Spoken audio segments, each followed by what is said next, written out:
Hare Krishna, Srila Prabhupada ki Jai. Welcome to ISKCON New Mahavan Nourishing the Soul series.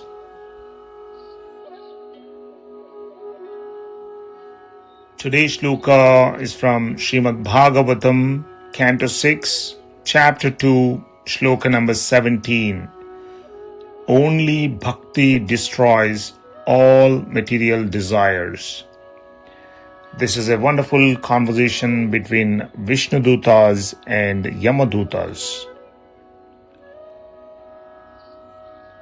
Te stani aghani puyante,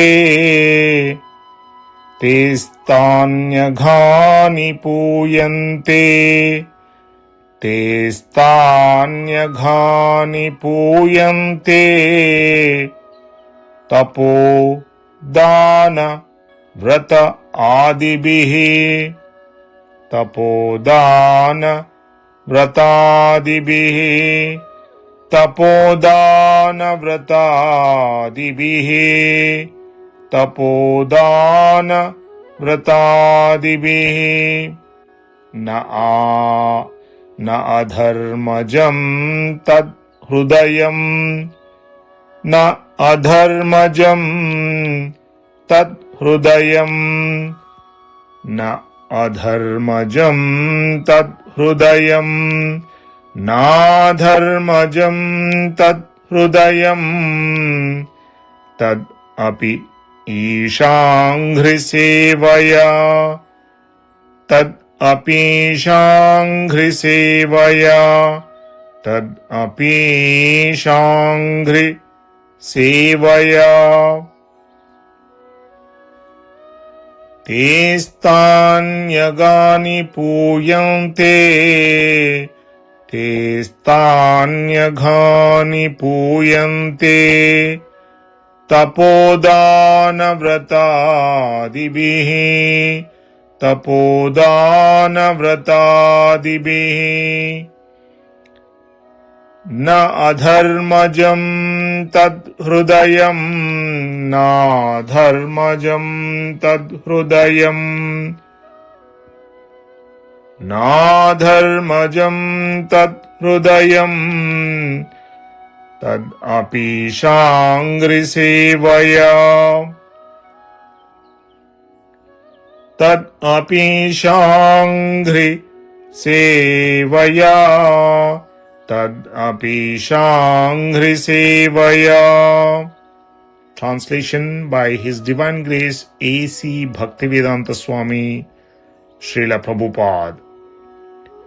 Although one may neutralize the reactions of sinful life through austerity, charity, vows, and other such methods, these pious activities cannot uproot the material desires in one's heart.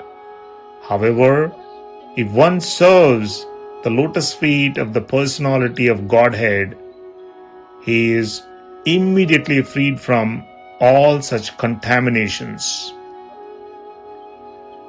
Te stanyagani puyante, te stanyagani puyante, tapodana vrata adibihi, tapodana vratadibihi.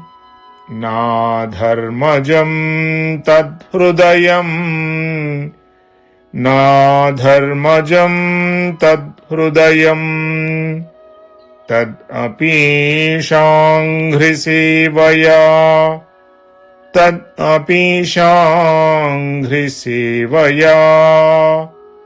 Te stanyagani puyante, tapodana vratadibihi, na dharmajam tat hrudayam, na dharmajam tat hrudayam, tadapi shangri sevaya, tadapi shangri sevaya.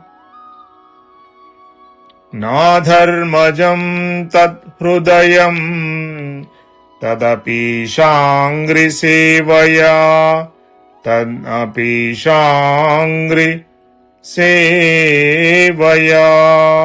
Please like and follow ISKCON New Mahavan on Facebook, Instagram, YouTube for your daily soul nourishment.